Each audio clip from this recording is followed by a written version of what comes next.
Hi everyone, I'm Allison Hall. I teach visual arts at the Beck Center for the Arts, and I'm here today to talk to you all about one of my favorite art forms, stop motion animation.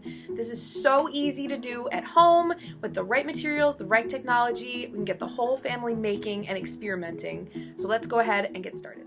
So to make a stop motion animation, you can see me here using my tablet. To make an animation, you don't need a tablet. You can use your phone. You can even use a camera. All you need is something that you can take pictures with. So the great thing about using a tablet or a phone is that there are lots of apps you can use that will help you when you're making your animations. Right now, I'm using the app called iStopMotion, and it works for phones and tablets.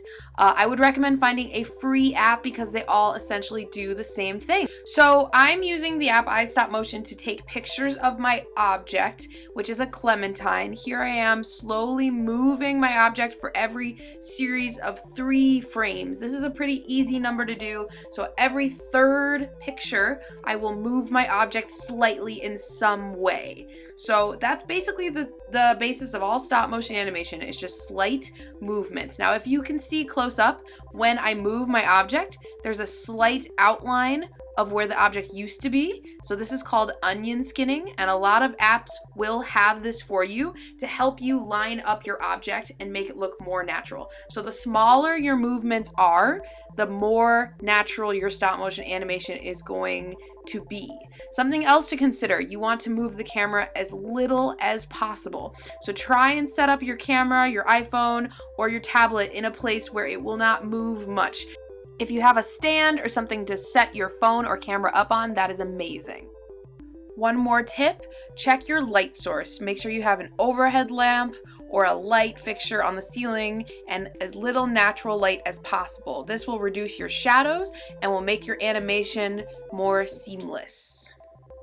Okay, so you have your setup. Let's get some materials going. So you can really use any materials you have at your disposal. I love using clay. Legos are amazing. Toys. I used fruit in this and I got a snack out of that. You can also use paper. Really anything you have around the house. You will also need tape to help move your objects and scissors and markers to animate your objects if you have them. So here we have an object, my clementine. I cut out those eyes, several different eyes, and several different faces. So here's this clip again in slow motion. You can see the different eyes that I cut out of paper and I just drew on them with marker, and I also had 2 different mouths that I drew with marker on paper and I cut out. And you can see that I'm slowly rotating the clementine and changing out the expressions as I take pictures. Movement is the most important part of creating a successful stop motion animation.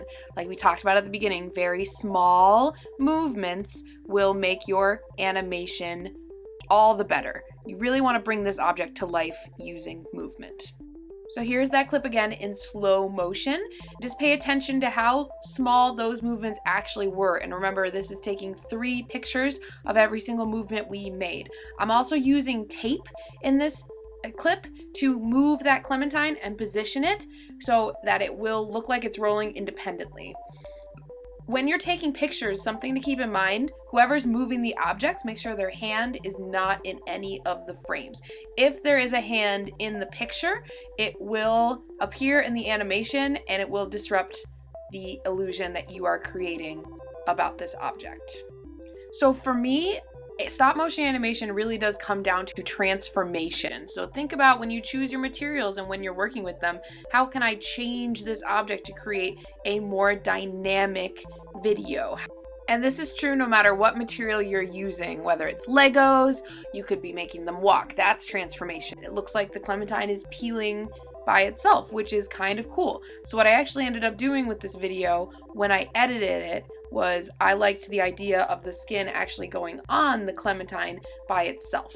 So I duplicated it and reversed the video, and you'll see that in this next clip. When it comes to editing, that's something that your parents or an adult can help you with. A lot of the apps that I'm recommending actually have things in them that you can use for editing, like adding sound, adding voiceovers like what I'm doing now, or whether it's speeding or slowing up the clip. Take a look at your app and see what you can do with it. If you have iMovie or some other editing software, you can always upload your video to a computer and do more editing there. So here are several apps you can use and experiment with. See which one works out best for you and have fun. I can't wait to see what you make. Thanks for watching, everyone.